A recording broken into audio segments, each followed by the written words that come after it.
À 35 ans, j'avais ce sentiment de préférer mourir plutôt que de grossir.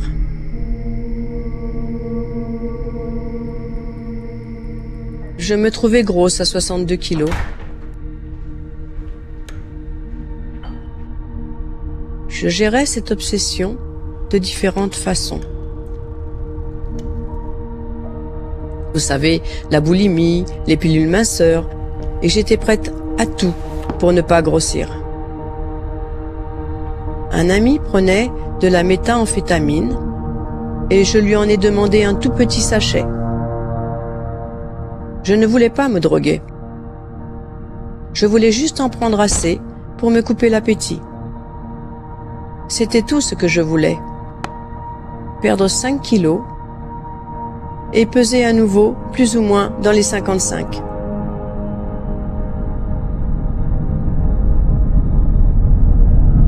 Je suis très vite devenue dépendante. En à peine 2 semaines. Les toxicomanes ont un terme. Ils l'appellent la poursuite. Vous êtes à la poursuite de la drogue chaque minute de votre journée.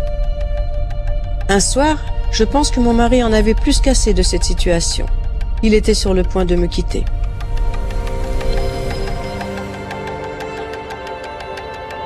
Au fur et à mesure que la dépendance progressait, je me disais, vais-je vivre ou vais-je mourir aujourd'hui?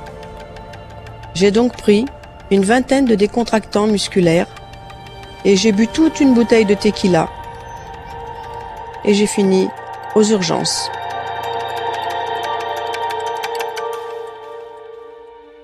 Je savais que je devais faire quelque chose, ou j'allais littéralement tout perdre. Quand le thérapeute m'a dit que toute guérison ou tout programme de traitement est basé sur la foi en un pouvoir supérieur ou en Dieu, cela m'a mise très en colère. J'étais en colère contre Dieu à cause de toutes les choses qui m'étaient arrivées dans mon enfance et de toutes les choses que je voulais qu'il arrange et qu'il n'avait pas arrangées.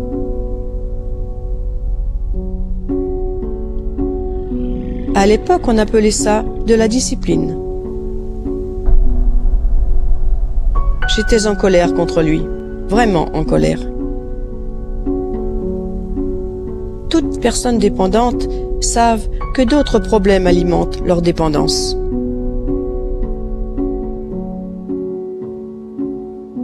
Puis j'ai reçu un coup de fil d'un proche qui m'a dit « Tante Sharon, je voulais juste te dire que l'Église a un programme de traitement de la dépendance. » À contre-cœur, j'ai dit « Adieu. » D'accord, je vais essayer ta manière.